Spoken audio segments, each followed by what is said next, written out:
Hi everyone, my name is Marina Schultz, and I'll be discussing Edward Archer's development across his lifespan using different theories and models in psychology.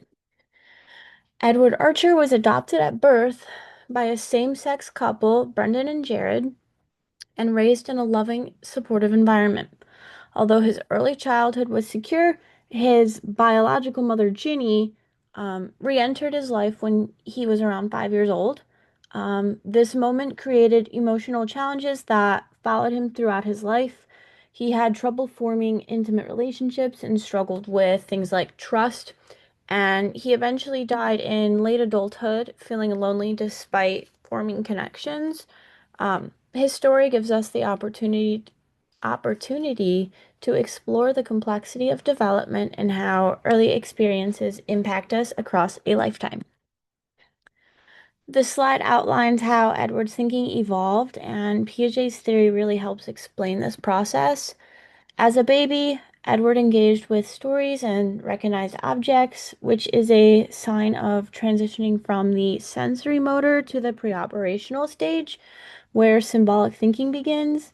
In elementary school, he did a stock market project and outperformed his peers. This shows concrete operational thinking, where kids start to use logic about concrete ideas. Later, Edward made financial plans and developed a portfolio. This shows formal operational thinking, which is abstract reasoning and long-term planning, just like Piaget described. His ability to recognize patterns, save money, and plan for his future reflects advanced cognitive development. Piaget's theory justifies this progression because Edward moved through the stages as expected, showing an increase in cognitive complexity over time. On this slide, I talk about Edward's relationships and how Bowlby's attachment theory applies. Edward formed a secure attachment with his adoptive dads, which Bowlby describes as essential for emotional safety and exploration. This early security gave him confidence in the world, but when Ginny, his biological mom, came back, Edward's emotional world became sort of unstable. He didn't know how to make sense of her presence, really, which introduced anxiety and confusion, what Ainsworth would identify as anxious resistant attachment. As an adult, he became emotionally distant in his marriage and made decisions without consulting his wife. These behaviors point to sort of an anxious, avoidant, insecure attachment, where people struggle to depend on others emotionally. These attachment shifts are also justified by Bowlby's idea that early disruptions in caregivers' relationships can cause long-term relational struggles. Um, Even though Edward had a good start, Ginny's return destabilized him emotionally, which affected his future attachment styles. So with Edward, it's completely possible to start out. He was completely secure in everything, and then her re-entering his life really just threw him off and affected everything else later on. This slide breaks down Edward's emotional and identity development using Erikson's psychosocial stages. As a child, Edward succeeded at school and helped at home, aligning with the industry versus inferiority stage, where he developed competence and pride. In adolescence, he worked through identity versus role confusion.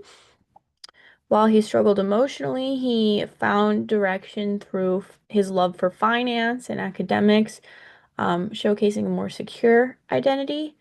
In adulthood, he entered the intimacy versus isolation stage, where his marriage revealed that he struggled to trust and communicate openly, which led to isolation rather than connection.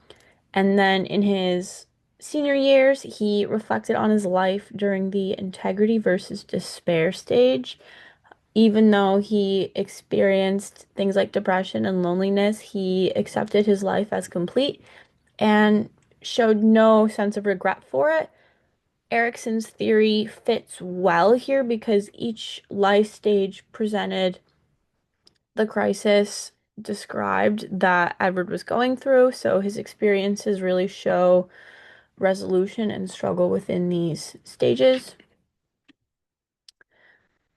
This is where we sort of bring everything together. Edward's story showed that development is not always predictable, but we do sort of follow along the lines of everything else. Every person experiences development differently, but also quite similarly, as we all follow like this sort of clock in a way.